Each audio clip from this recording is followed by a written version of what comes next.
গদা হাতে রামনবমীর র্যালিতে দুর্গাপুর পশ্চিমের বিজেপি প্রার্থী লক্ষণ চন্দ্র ঘড়ুই। দুর্গাপুরের চণ্ডীদাস থেকে র্যালি শুরু হয়ে দুর্গাপুর পশ্চিম বিধানসভার বিভিন্ন প্রান্ত ঘুরে এই র্যালি। আত্মরক্ষার জন্য গদা হাতে নিয়েছি, প্রতিক্রিয়া দুর্গাপুর পশ্চিমের বিজেপি প্রার্থী লক্ষণ চন্দ্র ঘড়ুই।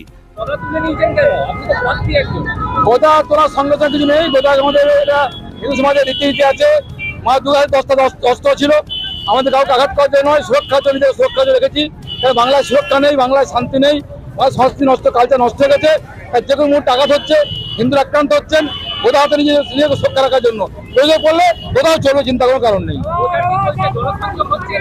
হ্যাঁ, পুরো চলছে, দেবে না কেন?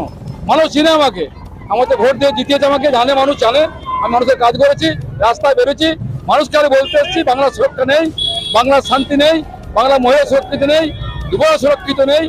সমাজকে আহ্বান করছি, আর রাস্তায় বেরিয়ে আহ্বান করছি, আসুন, এগিয়ে আসুন, রাস্তায় নামুন, প্রতিবাদ করুন। এই বাংলা শেষ হয়, এবার জিততে হবে। বৃহস্পতিবার দুর্গাপুরে ব্যানাচিতি অগ্রণীগুলিতে অস্ত্র হাতে রামনবমীর শোভাযাত্রায় বেরিয়ে পুলিশের বাধার মুখে পড়েছিলেন দুর্গাপুর পশ্চিমে বিজেপি প্রার্থী লক্ষণ চন্দ্র ঘড়ুই।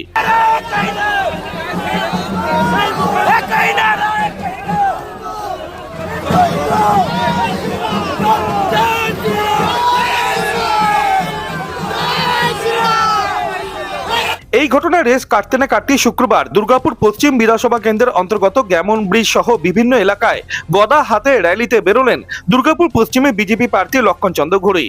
ভোটের আগে অশান্তির আবহ তৈরি করতে চাইছে বিজেপি, পাল্টা তো তৃণমূল নেতৃত্বের। শুনুন, এটা ওদের সংস্কৃতি।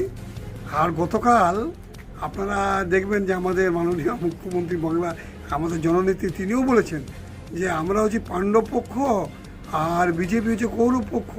তো কৌরব পক্ষের সেজেছে, দুর্যোধন সেজেছে, তো গদা হাতে নিয়ে ঘুরুক না, এগুলো ওদের সংস্কৃতি, তাতে কিছু যায় আসে না। ওর গদাতে মানুষ ভয় খাওয়ানোর চেষ্টা করছে। দুর্গাপুরের মানুষের গদার প্রয়োজন হয় না। দুর্গাপুরের মানুষ অত্যন্ত সচেতন মানুষ, এবং তারা ওই আঙ্গুলের ক্ষমতাতেই ইভিএমের ইয়েতে আঙুল দিয়ে ওই বোতাম টিপেই ওই লক্ষণবাবুকে ঘর পাঠিয়ে দেবেন। লক্ষণবাবু শক্তিশাল হবে, গদার দরকার নেই। আপনি 23শে এপ্রিল আসতে দেন, দেখবেন লক্ষণবাবু শক্তিশালে ধরা আসায়।